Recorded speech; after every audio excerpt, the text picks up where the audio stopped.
매일 성경 묵상을 돕는 해설 가이드입니다. 안녕하세요. 묵상 코치입니다. 함께 읽고 나눌 말씀은 마가복음 1장 12절에서 20절까지 말씀입니다. 세례 후 메시아로 선포되신 예수님께서는 곧바로 광야에서 시험을 받으십니다. 시험을 이기신 주님께서는 백성들에게 하나님 나라를 선포하시고 회개와 믿음을 촉구하십니다. 더불어 그 나라를 함께 세워갈 제자들을 부르십니다. 12절에서 13절입니다. 예수님이 시험을 받으신 것에 대한 마가의 묘사는 마태복음이나 누가에 비해 훨씬 간략합니다.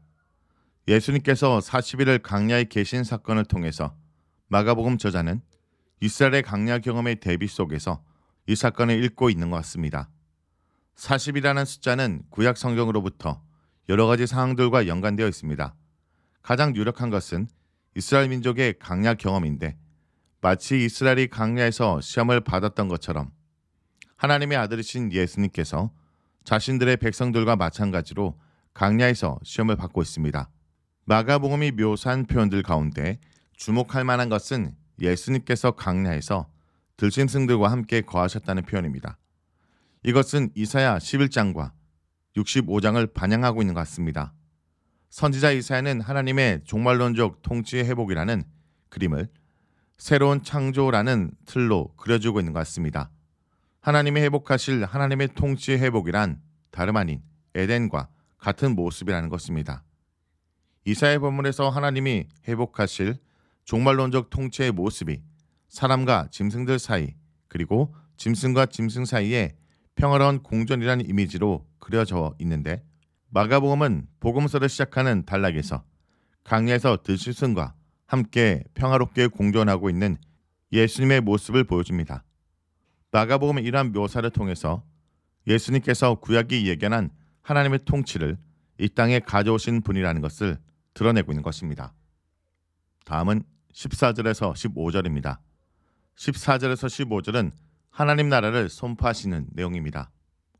마가복음이 예수님이 갈릴리에서 하나님의 복음을 선포하시는 시점이 요한이 옥에 넘겨준 후라고 언급한 것은 예수님도 자신의 앞서 왔던 세례요한과 같은 운명에 처해질 것을 암시하는 역할을 하고 있습니다. 마가복음은 예수님께서 갈릴리에 오셔서 하나님의 복음을 선포하신 것을 묘사하는데 여기서 하나님의 복음이라는 표현은 15절에 등장하는 예수님 선포의 관점에서 이해했을 때 하나님 나라의 복음으로 이해할 수 있습니다.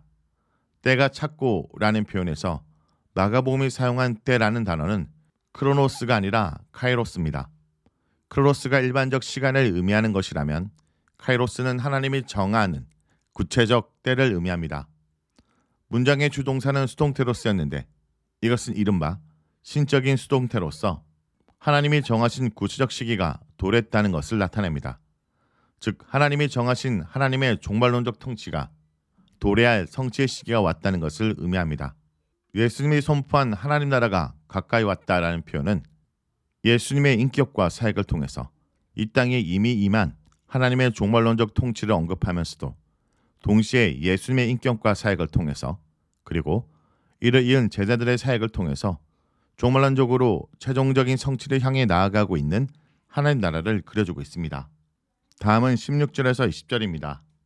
16절에서 20절은 제자들을 부르시는 사건입니다.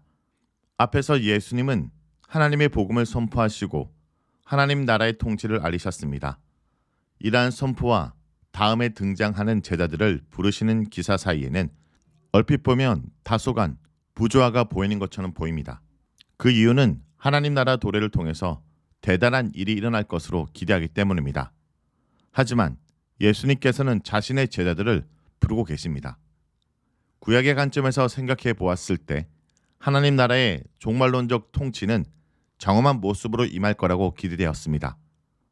유대교에서 기대한 하나님 나라의 도래는 이 땅의 하나님 통치를 알리는 사건으로 이 땅에서 악과 악에 동조한 세력에 대해서는 대대적 심판이 있을 것이고 의로운 자들은 신원을 받게 될 날을 의미합니다.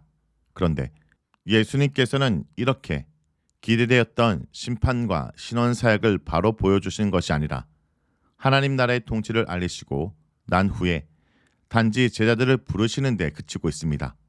이것은 제사함을 통해서 하나님 나라의 백성이 되는 것과 예수님의 제자가 되는 것 사이에 존재하는 분명한 연관성을 보여줍니다. 즉, 하나님 나라의 종말론적 통치는 예수님의 제자들을 통해서 효과적으로 수행될 것이란 점입니다. 다른 말로 표현하면 예수님은 자신의 제자들의 하나님 나라 선포를 통해서 종말론적 통치를 드러낼 것이라는 뜻입니다. 이런 의미에서 제자들 공동체의 출현은 예수님께서 하나님 나라를 선포하셨을 때 필연적으로 발생하게 됩니다. 마가복음은 시몬과 그 형제 안드레가 어부였다고 언급하고 있는데 어부를 단순하고 무식한 사람들로 이해하려는 경향이 오늘날 교회 안에 있습니다. 그러나 이 같은 이해는 문화적 다양성을 간과한 주장입니다. 당시 팔레스타인에서는 어업은 매우 중요한 산업이었고 이러한 직종에 종사하는 것은 인기가 있었습니다.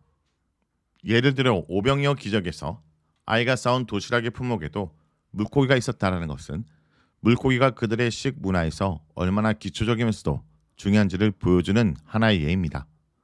또한 마가복음은 예수님께서 제자들을 부르셨을 때 각 제자들이 포기한 항목들을 기술하고 있습니다.